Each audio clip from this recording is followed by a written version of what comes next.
ಜನನಿ ಸುದ್ದಿವಾಹಿನಿ ವೀಕ್ಷಕರಿಗೆ ನಮಸ್ಕಾರ. ಸಾಗರದ ಚಿಟ್ಟಾಣಿ ಎಂದು ಕರೆಸಿಕೊಂಡ ಗೀಜಿಗಾರು ಶ್ರೀಧರ್ ಭಟ್ ಅವರ ಯಕ್ಷಯಾನಕ್ಕೆ 50 ವರ್ಷ. ಜೂನ್ 27ರಂದು ಪಯಣದ ಸುವರ್ಣ ಸಂಭ್ರಮದ ಹರ್ಷ. ಕಲಾವಿದ ಶ್ರೀಧರ್ ಭಟ್ ಗೀಜಿಗಾರು ಪರಿಚಯ ವಿಶೇಷದೊಂದಿಗೆ ನಾನು ರಮೇಶ್ ಹೆಗಡೆ ಗುಂಡುಮನೆ. ಕಲೆಯಲ್ಲಿನ ಆಸಕ್ತಿಯ ಹಾಗೆ ಯಾವುದೋ ಒಂದು ಪ್ರಭಾವ ಮನಸ್ಸಿನಲ್ಲಿ ಗಟ್ಟಿಯಾದಾಗ ಮುಂದಿನ ಗುರಿಗಾಗಿ ತೆರೆದುಕೊಳ್ಳುತ್ತದೆ, ಸಾಧಿಸುವ ಪ್ರೇರಣೆ ನೀಡುತ್ತದೆ. ಹೌದು, ಇಲ್ಲಿಯೂ ಆಗಿದ್ದು ಅದೇ. ಇದು ಸುಮಾರು 50 ವರ್ಷಗಳಿಗೂ ಹಿಂದಿನ ಕತೆ. ಸಾಗರದ ಕರ್ಕಿಕೊಪ್ಪದಲ್ಲಿ ನಡೆಯುತ್ತಿದ್ದ ಯಕ್ಷಗಾನ ಪ್ರದರ್ಶನವನ್ನು ವೀಕ್ಷಿಸುವುದಕ್ಕೆ ಬಂದ 10 ವರ್ಷದ ಆ ಬಾಲಕನಿಗೆ ಚಿಟ್ಟಾಣಿ ರಾಮಚಂದ್ರ ಹೆಗಡೆಯವರ ಅಭಿನಯ ಕಂಡಾಗ ನಾನೇಕೆ ಹೀಗಾಗಬಾರದು ಎಂದೆನಿಸಿತು. ಅಂದಿನಿಂದಲೇ ಯಕ್ಷಗಾನ ತರಬೇತಿ ಪಡೆದು ತನ್ನ 13ನೇ ವಯಸ್ಸಿನಲ್ಲಿಯೇ ಯಕ್ಷಗಾನ ಕಲಿತು ಮೇಳ ಸೇರಿ ಮುಂದೊಂದು ದಿನ ಚಿಟ್ಟಾಣಿಯವರು ಮಾಡಬೇಕಾದ ಪಾತ್ರವನ್ನು ತಾನೇ ಮಾಡಿ ಅವರಿಂದಲೂ ಬೇಷ್ ಎನಿಸಿಕೊಂಡಿದ್ದು ಸಾಧಾರಣದ ಸಾಧನೆ ಅಲ್ಲವೇ ಅಲ್ಲ. ಅಂತಹ ಸಾಧಕ ಯಾರೋ ದಕ್ಷಿಣ ಕನ್ನಡದವರೋ ಅಲ್ಲ ಉತ್ತರ ಕನ್ನಡದವರೋ ಇರಬಹುದು ಎಂದು ನೀವು ಭಾವಿಸಿದರೆ ಖಂಡಿತ ಅಲ್ಲ. ಪಕ್ಕ ಮಲೆನಾಡಿನ ನಮ್ಮ ಸಾಗರ ನೆಲದವರು. ಹೌದು, ರಂಗದಲ್ಲಿ ಭಸ್ಮಾಸುರನಾಗಿ ಬಂದರೆ ಓಹೋ ಇದು ಚಿಟ್ಟಾಣಿಯವರ ಎಂದು ಕೇಳಬಹುದಾದ ರೀತಿಯಲ್ಲಿ ಅಭಿನಯಿಸಬಲ್ಲ ಗೀಜಿಗಾರಿನ GS ಶ್ರೀಧರ್ ಭಟ್. ವೃತ್ತಿ ಮೇಳಗಳಲ್ಲಿ ಸಾಗರ ಭಾಗದ ಮಲೆನಾಡ ಕಲಾವಿದರು ಬೇರೆ ಬೇರೆ ಕಾರಣಕ್ಕೆ ತಿರುಗಾಟ ಮಾಡುವುದು ಸುಲಭದ ಮಾತಲ್ಲ. ಆದರೆ ತಮ್ಮ ಯಕ್ಷ ಪಯಣದ 50 ವರ್ಷಗಳಲ್ಲಿ ಸುಮಾರು 25ಕ್ಕೂ ಹೆಚ್ಚು ವರ್ಷಗಳ ಕಾಲ ಮೇಳ ತಿರುಗಾಟ ಮಾಡಿ ಬಾಲಗೋಪಾಲನಿಂದ ಹಿಡಿದು ಅನಿವಾರ್ಯದಲ್ಲಿ 2ನೇ ವೇಷದವರಿಗೆ ಪಾತ್ರ ಮಾಡಿದ ಮಾತ್ರವಲ್ಲ, ಹಾಸ್ಯವನ್ನು ಮಾಡಿ ಸೈ ಎನಿಸಿಕೊಂಡ ವಿಶಿಷ್ಟ ಹಾಗೂ ವಿಶೇಷ ಪ್ರಚಾರ ದೊರೆಯದ ಯಕ್ಷ ಕಲಾವಿದ ಶ್ರೀಧರ್ ಭಟ್ ಗೀಜಿಗಾರು.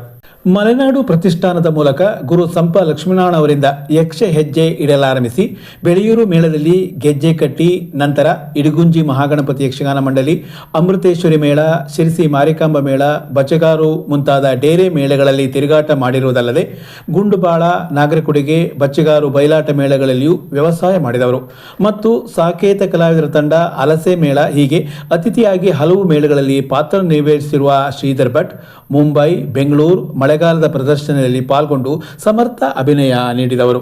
ಕೆಲ ವರ್ಷಗಳ ಹಿಂದೆ ಈ ಪ್ರಾಂತ್ಯದಲ್ಲಿ ಗೀಜಿಗಾರ್ ಭಟ್ಟರ ಭಸ್ಮಾಸುರ ಎಂದರೆ ಹೊಸನಗರದ ತುದಿಯಿಂದಲೂ ಸಾಗರಕ್ಕೆ ಆಟ ನೋಡುವುದಕ್ಕೆ ಬಂದವರಿದ್ದಾರೆ. ಭಸ್ಮಾಸುರ, ಕೌರವ, ಕಂಸ, ಮದನ, ಕುಲಿಂದ, ಜಮದಗ್ನಿ, ಕೀಚಕ, ಕಾರ್ತಿವೀರ ಇಂತಹ ಪಾತ್ರಗಳಿಗೆ ಪೂರ್ಣ ನ್ಯಾಯ ಒದಗಿಸುವ ಅಭಿನಯದ ಸಾಮರ್ಥ್ಯವುಳ್ಳ ಕಲಾವಿದ. ಮೇಳದ ಅನಿವಾರ್ಯಕ್ಕೆ ದೂತ, ಬೇಹಿನಾಚಾರ ಹೀಗಿರುವ ಪಾತ್ರವನ್ನು ಬೇಸರವಿಲ್ಲದೆ ಮಾಡಿದವರು. ಚಿಟ್ಟಾಣಿಯವರ ಪಾತ್ರ ನೋಡಿಯೇ ಯಕ್ಷರಂಗಕ್ಕೆ ಬಂದ ಅವರು ಮುಂದೆ ಅವರ ಕೀಚಕನಿಗೆ ವಿಜಯನಾಗಿಯೂ ಸೇರಿದಂತೆ ಅವರೊಂದಿಗೆ ಅನೇಕ ಪಾತ್ರಗಳನ್ನು ಅಭಿನಯಿಸಿ ಸಾರ್ಥಕತೆ ಕಂಡುಕೊಂಡವರು. ಚಿಟ್ಟಾಣಿ, ನಾರಾಯಣ ಪುಪ್ಪೂರು, ದುರ್ಗಪ್ಪ ಗುಡಿಗಾರು ಹೀಗೆ ಆ ಕಾಲದ ಹಿರಿಯ ಕಲಾವಿದರ ಒಡನಾಟ ಹೊಂದಿದ್ದ ಶ್ರೀಧರ್ ಭಟ್ ತೆಂಕಿನಲ್ಲಿಯೂ ಪಾತ್ರ ಮಾಡಿದವರು. ಪ್ರತಿಭೆ ಇದ್ದರೂ ಎಲ್ಲರಿಗೂ ಅವಕಾಶಗಳು ದೊರೆತು ಬಿಡುತ್ತದೆ ಎಂದೇನೂ ಇಲ್ಲ. ಅಂತೆಯೇ ಮುಂದೆ ಸ್ಟಾರ್ ಕಲಾವಿದರಾಗುವ ಎಲ್ಲ ಪ್ರತಿಭೆ ಇದ್ದರೂ ಏಕೋ ಅಂತಹ ಅವಕಾಶಗಳು ಸಿಗದೆ ಯಕ್ಷ ವೃತ್ತಿ ತಿರುಗಾಟವನ್ನು ಬಿಟ್ಟು ಹವ್ಯಾಸಿ ಮೇಳಗಳಲ್ಲಿ ಇಂದಿಗೂ ತಮ್ಮ ಕಲಾ ಸೇವೆಯನ್ನು ಮುಂದುವರಿಸಿರುವ ಶ್ರೀಧರ್ ಭಟ್ ಅವರಿಗೆ ಅವರ ಕುಟುಂಬ ಸಂಪೂರ್ಣ ಸಹಕಾರ ನೀಡಿರುವುದು ಮತ್ತು ನೀಡುತ್ತಿರುವುದು ನಿಜಕ್ಕೂ ವಿಶೇಷ. ಯುವಜನ ಮೇಳಗಳಲ್ಲಿ ನೀಡಿದ ಪ್ರದರ್ಶನದಲ್ಲಿಯೇ ಪ್ರಶಸ್ತಿ ಪುರಸ್ಕಾರ ಪಡೆದ ಇವರಿಗೆ ಇಡಗುಂಜಿ ಮೇಳ ಕೂಡ ಸನ್ಮಾನ ನೀಡಿ ಗೌರವಿಸಿದೆ. ಹೀಗೆ ಹಲವು ವರ್ಷಗಳ ಕಾಲ ಮೇಳಗಳಲ್ಲಿ ಯಕ್ಷವೃತ್ತಿಯ ತಿರುಗಾಟ ನಡೆಸಿ ಗುರುತಿಸಿಕೊಂಡಿರುವ ಗೀಜಿಗಾರು GS ಶ್ರೀಧರ್ ಭಟ್ ಅವರ ಯಕ್ಷ ಪಯಣಕ್ಕೆ ಇದೀಗ 50ರ ಸಂಭ್ರಮ. ಇದರ ಅಂಗವಾದ ಯಕ್ಷ ಪಯಣದ ಸುವರ್ಣ ಸಂಭ್ರಮ ಕಾರ್ಯಕ್ರಮ ಜೂನ್ 27ರಂದು ಇಲ್ಲಿನ ಗಾಂಧಿ ಮೈದಾನದಲ್ಲಿ ಏರ್ಪಡಿಸಲಾಗಿದೆ. ಅಂದು ಸಂಜೆ 6:30ರಿಂದ ಆರಂಭಗೊಳ್ಳುವ ಸುವರ್ಣ ಸಂಭ್ರಮ ಕಾರ್ಯಕ್ರಮದಲ್ಲಿ ಶ್ರೀಧರ್ ಭಟ್ ಅವರಿಗೆ ಯಕ್ಷಕಲೆ ಕಲಿಸಿದ ಗುರು ಲಕ್ಷ್ಮೀನಾರಾಯಣ ಸಂಪ ಅವರಿಗೆ ಗುರುವಂದನ ಹಾಗೂ ಗೌರವ ಸಮ್ಮಾನ ನಡೆಯಲಿದೆ. ಅಲ್ಲದೆ ತಮ್ಮ ಯಕ್ಷಯಾನದಲ್ಲಿ ಪ್ರೋತ್ಸಾಹಿಸಿದವರನ್ನು ಸ್ಮರಿಸಿ ಗೌರವಿಸುವ ಜೊತೆಗೆ ತಮಗೆ ಪ್ರಸಿದ್ಧಿ ತಂದುಕೊಟ್ಟ ಭಸ್ಮಾಸುರ ಪಾತ್ರದ ಪ್ರಸಂಗ ಭಸ್ಮಾಸುರ ಮೋಹಿನಿ ಎಂಬ ಯಕ್ಷಗಾನ ಪ್ರದರ್ಶನ ಕೂಡ ಹಮ್ಮಿಕೊಳ್ಳಲಾಗಿದೆ. ನಮ್ಮ ಸಾಗರದ ಯಕ್ಷ ಕಲಾವಿದನ ಯಕ್ಷ ಪಯಣದ ಸುವರ್ಣ ಸಂಭ್ರಮಕ್ಕೆ ನಾವು ಶುಭ ಹಾರೈಸುವ ಜೊತೆಗೆ ಅವರ ಯಾನದ ಕೆಲ ನೆನಪುಗಳನ್ನು ನಮ್ಮೊಂದಿಗೆ ಹಂಚಿಕೊಂಡಿದ್ದಾರೆ. ಆಲಿಸೋಣ.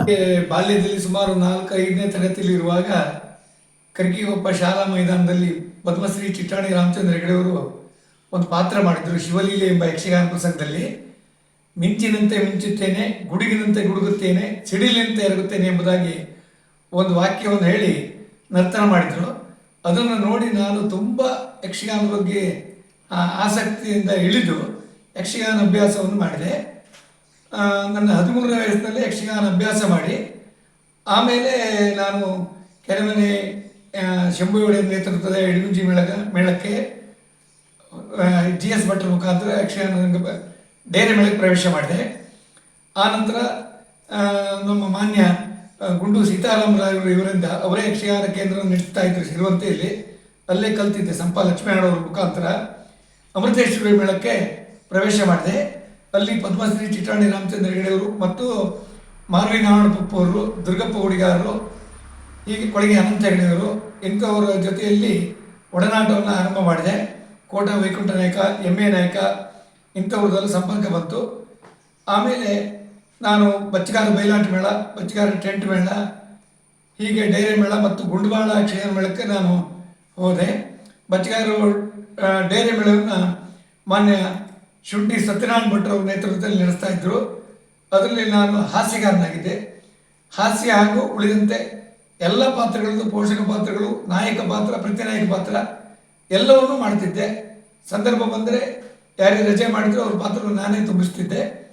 ಹಾಗಾಗಿ ನನಗೆ ದುರ್ಗಪ್ಪ ಹುಡಿಗಾರರು, ಆಮೇಲೆ ಚಿಟ್ಟಾಣಿ ರಾಮಚಂದ್ರ ಹೆಗಡೆಯವರು, ಮಾರ್ವಿ ನಾರಾಯಣ ಪಪ್ಪರು ಇಂಥವರು ತುಂಬ ಪ್ರೋತ್ಸಾಹ ಕೊಟ್ಟರು.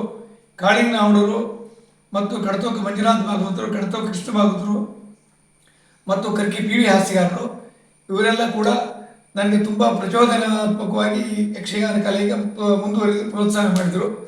ಅದರಂತೆ ನಾನು ಎಲ್ಲರೊಟ್ಟಿಗೂ ಒಡನಾಟ ಮಾಡಿದ್ದೆ. ತೆಂಕು ಬಡಗಿನ ಹಿರಿಯ ಎಲ್ಲ ಕಲಾವಿದರು, ಶ್ರೇಣಿ ಸಾಮಗರು, ವಾಸ್ತವ ಸಾಮಗರು ಹಾಗೂ ಜಲಬಳ್ಳಿ ವೆಂಕಟೇಶ್ವರರಾವ್, ಗೋಡೆನಾರಾಯಣ ಹೆಗಡೆ, ಕೊಳಗೆ ಅನಂತ ಹೆಗಡೆ, ಹೀಗೆ ತುಂಬ ಜನ, ಮತ್ತು ನಮ್ಮ ಕೊಳಗಿ ಕೇಶವ ಇವರೆಲ್ಲರೊಟ್ಟಿಗೆ ನನ್ನ ಒಡನಾಟ ಇದೆ. ಇಂಥವ್ರ ಜೊತೆಗೆ ನಾನು ಪಾತ್ರ ಮಾಡಿದ್ದೆ. ಬಾಲ್ಯದಲ್ಲಿ ಚಿಟ್ಟಾಣಿಯವ್ರ ಪಾತ್ರ ನೋಡಿ ಅವರಿಂದ ಪ್ರೇರಣೆ ಆದಾಗ ಯಕ್ಷಗಾನಕ್ಕೆ ಹೋಗಬೇಕು ಅಂತ, ಮುಂದೊಂದು ದಿವಸ ಅವರಂತೆ ಆಗಬೇಕು ಅಂತ ಮನಸ್ಸಿನಲ್ಲಿತ್ತು. ಅವರೊಟ್ಟಿಗೂ ಪಾತ್ರ ಮಾಡಬೇಕು ಅನ್ನೋಂಥ ಭಾವನೆ, ಆಸೆ ಇತ್ತು. ಅದು ಮುಂದೆ ನನಗೆ ಅಮೃತೇಶ್ವರಿ ಮೇಳದಲ್ಲಿ ಅವಕಾಶವಾಗಿ ಬಂತು. ನನಗೆ ನೆನಪಲ್ಲಿದ್ದು ನನ್ನ ಮಡದಿ ನೆನಪು ಮಾಡಿದ್ದು, ದಕ್ಷ ಯಜ್ಞದಲ್ಲಿ ವೀರಭದ್ರನ ಅತ್ಯದ್ಭುತವಾಗಿ ಮಾಡಿದ್ದೆ. ಚಿಟ್ಟಾಣಿಯವ್ರದ್ದು ಈಶ್ವರ ಆಗಿತ್ತು, ಅತ್ಯದ್ಭುತವಾಗಿ ಮಾಡಿದ್ದೆ. ಹಾಗೆ ಕೀಚಕವಧಿಯಲ್ಲಿ ಚಿಟ್ಟಾಣಿಯವ್ರ ಒಟ್ಟಿಗೆ ವಿಜಯನ ಪಾತ್ರ ಮಾಡಲಿಕ್ಕೂ ಅವಕಾಶ ಸಿಕ್ತು. ಅದನ್ನು ಸಮರ್ಥವಾಗಿ ನಿಭಾಯಿಸಿದೆ. ಸಾಲಕೋಡು ಗಣಪತಿ ಹೆಗಡೆಯವರು ಅನಿವಾರ್ಯವಾಗಿ ಮೇಳದಲ್ಲಿ ಇಲ್ಲದೇ ಇರೋ ಸಂದರ್ಭದಲ್ಲಿ ಆ ಪಾತ್ರವನ್ನು ನಾನೇ ಮಾಡಬೇಕು ಅಂತ ಚಿಟ್ಟಾಣಿ ರಾಮಚಂದ್ರ ಹೆಗಡೆಯವರು ಮತ್ತು ಮಾರ್ವಿ ನಾಡಪ್ಪರು ಹೇಳಿದಾಗ ಸಂತೋಷದಿಂದ ಒಪ್ಪಿ ರಂಗಸ್ಥಳದಲ್ಲಿ ಭಯ ಆದರೂ ಕೂಡ ಸಮರ್ಥವಾಗಿ ನಿಭಾಯಿಸಿದೆ. ಅದರ ನಂತರ ತುಂಬ ಪಾತ್ರಗಳು ಅವರೊಟ್ಟಿಗೆ ಅವರ ಎದುರಿಗೆ ಮಾಡುವಂಥ ಅವಕಾಶಗಳು ಬಂತು. ಆಮೇಲೆ ಒಮ್ಮೆ ಗೋಕರ್ಣದ ಸಮೀಪ ಮಾದನಗೇರಿಯಲ್ಲಿ ಕಂಸ ದಿಗ್ವಿಜಯ, ಕಂಸವಧೆ ಪ್ರಸಂಗ ಆಗಿತ್ತು. ಆವಾಗ ಚಿಟ್ಟಾಣಿಯವರು ಉಗ್ರ ಸಂಘ ಮಾಡಿ ನಂತರ ವಧಾಕಂಸನ ಮಾಡಬೇಕಿತ್ತು. ಅವರ ಆರೋಗ್ಯ ಸಮಸ್ಯೆ ಆದ್ದರಿಂದ ಮಾರ್ವಿ ನಾರಾಯಣ ಪಪ್ಪರು ಮತ್ತು ದುರ್ಗಪ್ಪ ಹುಡಿಗಾರ್ ಹಾಗೂ ಚಿಟ್ಟಾಣಿಯವರು ಕಂಸನ ಯಾರು ಮಾಡೋದು ಅಂತ ಯೋಚನೆ ಮಾಡಿದಾಗ ನನಗೆ ಹೇಳಿದರು. ನಾನು ಧೈರ್ಯವಾಗಿ ಮಾಡಲಿಕ್ಕೆ ಒಪ್ಪಿದೆ.